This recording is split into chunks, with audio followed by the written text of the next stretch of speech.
So why don't we start with a review of a film Linda has seen? This week, Linda is locked and loaded and all tooled up, ready to bring us a review of comedian, actor, and director Zach Cregger's Weapons. So, is this horror mystery on target or a total misfire? Let's find out. Linda. Well, I mean, I'm literally almost just fresh out of seeing it. I saw it this afternoon, like at 1 p.m., and it's a 2 hour long movie, and it's still very fresh in my mind, and it's probably easily one of my favorite horror movies of all time so Wow. far. Um, I was not, I mean, I knew that I was so intrigued by the premise, and I really like Zach Cregger's because I really liked his movie Barbarian a couple of years ago. That just was so innovative, so fresh, and so brilliant, and so politically, well, sort of socially charged, but also quite funny. And I love those kind of horror movies. I love horror movies that actually it was more almost like a portmanteau film, Barbarian. This is completely different. It's got big stars, like really massive stars, and it's Josh Brolin is in here. He's also a producer on the movie. Julia Garner, who is who we last saw in the Fantastic Four. Benedict Wong, the legend that is Benedict Wong, who's in Marvel movies, and he's also a hero of mine, a brilliant British Chinese actor who's been in pretty much everything and anything, and I'm always happy to see him in big Hollywood movies because I'm a big fan, and I've been a big fan of his acting for a very long time, but over 2 decades. So it's all lovely to see him in this. Ehrenreich, who we like. Many people would say, "Oh, he's not really done anything with his career." I feel like he's been choosing his roles really, really well. And in this, his acting is really on point. So I just absolutely brilliant cast. Amy Madigan plays an incredible role in here. I am not going to give anything away. Literally cannot give anything away because if I do, it will just ruin the movie for you. I know you're not likely to see it, Jawa, because you're a bit of a wuss. Yep. But this is scary, creepy, thought-provoking, so well done. Like really, like cinematically, it's really well done. So the story takes it's a kind of an unnamed city in the middle of America. One night, 17 children who all go to the same school, but also are all in the same class. Um, just simultaneously wake up and run at 2 a.m. in the morning and decide to sort of walk out of their home and to never be seen again. They all disappear. There's a big mystery in the town.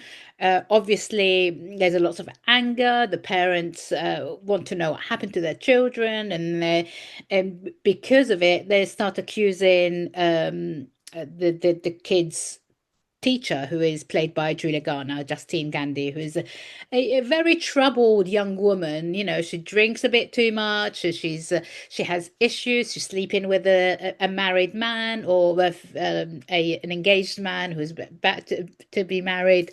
She's flawed, let's say, but she's also a really kind person. She also wants to know what happened to all her students, why they all disappeared. And I think the film for me, I also think this review would work better if I didn't give away more plot, because it's really important that I don't hint at anything, just for you to be able to enjoy the movie. And like I really hope everyone is very responsible in their reviews and not to give anything away. I went in completely blind.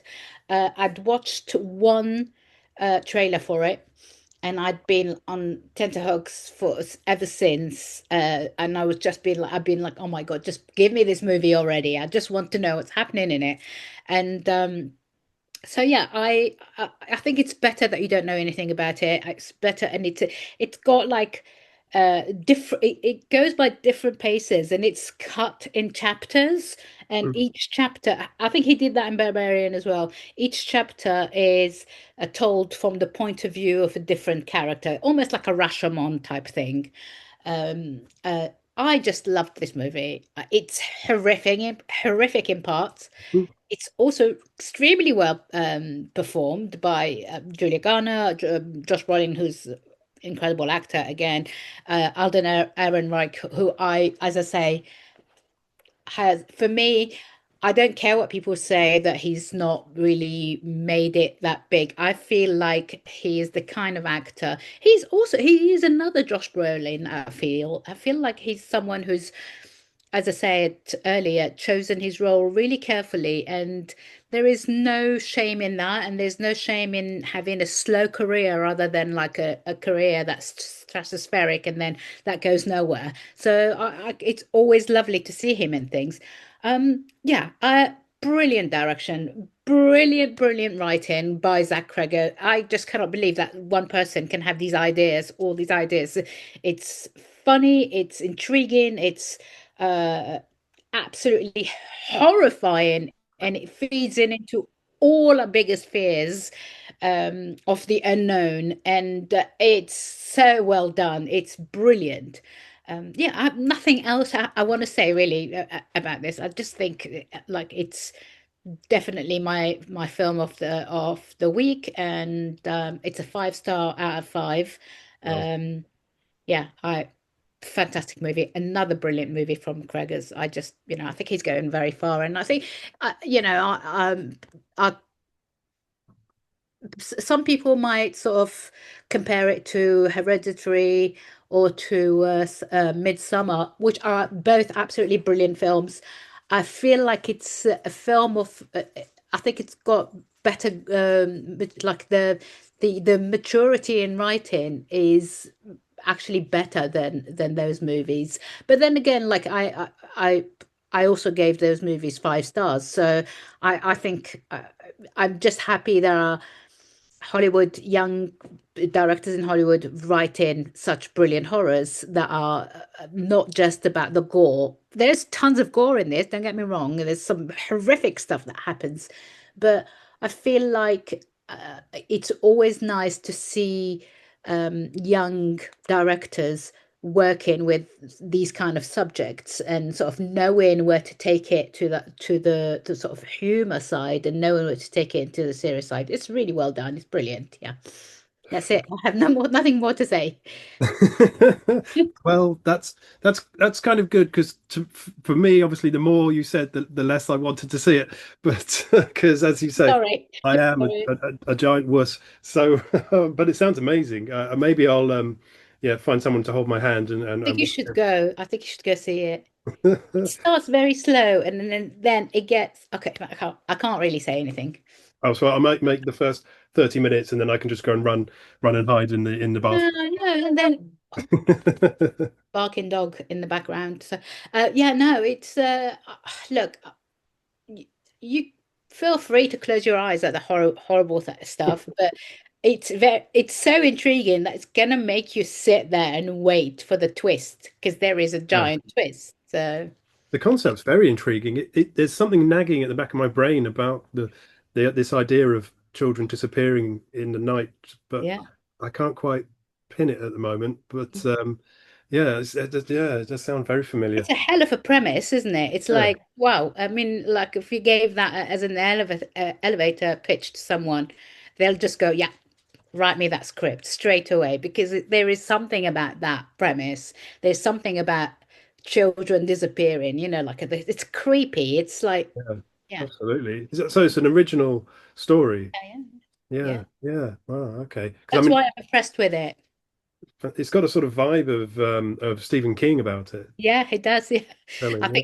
I think evidently he must be a King fan. Who isn't? I mean, any writer, any sort of, you're not.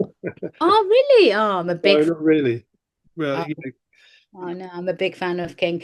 yeah, I just think any writer, anyone wanting to sort of write in order to, to adapt things, for film is has to be a King fan, has to be that. So I think King's later books have not been great, but I think all his earlier stuff's just brilliant, you know.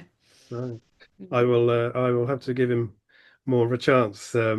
Okay. So I mean, Cregger sounds like, he's one step away from being Hollywood's Dennis Waterman. He writes, he produces, he did the score for this as well, didn't he? Yeah. I believe so. Was Oh, it? the score is incredible. It's incredible. So creepy. It's so Yeah. like almost. Oh, if I say if I like this the if I tell you what it sounds like, I'm gonna give too much away, and That's I just feel like it's not really worth me giving anything away. I just want people to discover it completely blank slate. Go in as a blank slate. Do not read anything about it. Don't read the reviews. And there's one thing I hate in life, and it's people, critics writing reviews with twists and with spoilers in them, and I just think that's completely out of order. You are letting down your readers. It's a betrayal, really, of a reader. totally agree. My joke aside, he sounds like sort of the new John Carpenter, really, doesn't he? With his Yeah, yeah, yeah, yeah. No, crazy, so he's so involved. yeah. Um, and as you say, always great to see Benedict Wong, who I think I remember him first from it was the IT crowd, wasn't it? He turned up doing Street Countdown, which is just amazing. Well, he's Um, just been around forever, hasn't he? It's just always lovely to see him and stuff, isn't it? It's like he's also, I think, recently in the Three Body Problem on Netflix. I don't know if you saw that. This season, next season is should be on like in a few weeks' time as well. So season two. I don't know if you've seen it. It's like it's a very, very it's an adaptation of a sci-fi novel. And right. it's a really, really interesting. You might be interested in that. It's I think it's only like 8 episodes. And they're all on Netflix. You can go and watch them now. So it's a Netflix production. I shall look that up after the show. Fantastic. So as I know you hated it so much, so I've brought it back. I've got my post-review question for you, Linda, but I've changed it up a bit. It's still cinema themed though. So are you going to say, is it salty or sweet? Oh God, it's definitely not sweet. There's nothing sweet about it. It's definitely salty. Yeah, yeah, That's definitely. that's good actually, because I much prefer salty popcorn Yeah, to sweet yeah, myself. yeah. Nothing sweet about it. I mean, there is humor in it, Hmm. and like there are moments where you just can't help but laugh. There are some really horrific, sort of like heartbreaking stuff that happens, but it all in all, it's just such a clever premise, and like I just wish I'd thought of it, really. I'm almost jealous. Yeah. It's speaking of Stephen King now, I did actually watch a Stephen King film this weekend. I watched The Life of Chuck on Oh, okay. today, I think it was. Yeah, Uh, like the duck, yeah. I have to say, didn't particularly like it. I didn't like it. Thank God. People are like going on about how brilliant it is. La la la. I just hated it Yeah, so much. I just thought it was just so up its own yep. area, so superfluous, and like I I just didn't see the point of it. And like It's sort of not a really good story either. no, I mean it just seems like Hollywood's going through this phase of end of the world films, which allow them to do this sort of philosophizing, but it's more sort of just sort of really amateur philosophizing. It's really sort of studenty, because there's a Margot Robbie film coming out soon. What's it called? Big Beautiful Adventure or Big Beautiful Journey, I think it is. Her and Colin Farrell, which looks very similar, sort of surreal, jumping into worlds, going through doors, and of course, Life of Chuck, with just so pretentious, really, with its 3 acts and the acts in the wrong order, and Tom Hiddleston doing dancing as well. Just no, no. I liked the dancing bit. I liked that. I love Tom Hiddleston. I just think he's just so charming and lovely, and such a good actor. And when he came, I said, like you could see the face throughout the film, and then when he came on, eventually, I was like, oh, thank God, Oh, Uh, really? I liked I liked the final part, which would be Act 1, with the Mm. child. I quite like that bit, but yeah, no, not for me, not for me. Yeah, me neither. Me neither. Brilliant. Right, well, that's it. That's your first option if you're heading to the box office this weekend. I won't be joining you. You won't be surprised to know, but more to come from Linda later on.